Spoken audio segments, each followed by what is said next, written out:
Okay, let's dive into a critical distinction. Predictive models are built to predict, not to prevent. I mean, these things are everywhere. You see them in pretty much every major field today. In hospitals, they're helping to flag high-risk patients who might need some extra attention. In cities, they're using them to get vital resources where they're needed most and fast. Even public health teams use them to find and effectively reach vulnerable communities.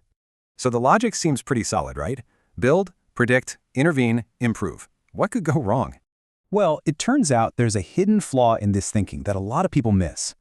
And it's this: a model that tells you who is at risk doesn't tell you what to do about it.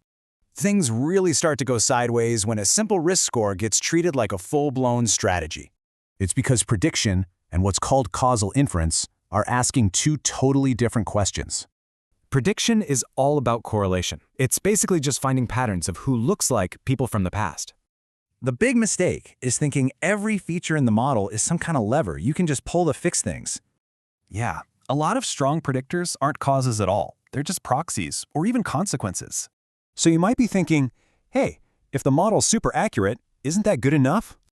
Not really. High accuracy can still be totally useless when you're trying to figure out how to help. Think about it. A model could perfectly predict mortality using a patient's late-stage lab results. It helps you predict, for sure, but it doesn't tell you how to prevent. At that point, it's too late. And this basic mix-up leads to some really common ways that these kinds of projects fail. So, does all this mean predictive models are useless? No way, not at all. They're actually amazing for things like triage, resource planning, and giving us critical early warnings. The real key is using them for decision support, not letting them make the final decision on their own. A much better way to do this is to break it down and ask 3 totally separate questions. Because if you only answer that first question, it's kind of like having a map with no destination.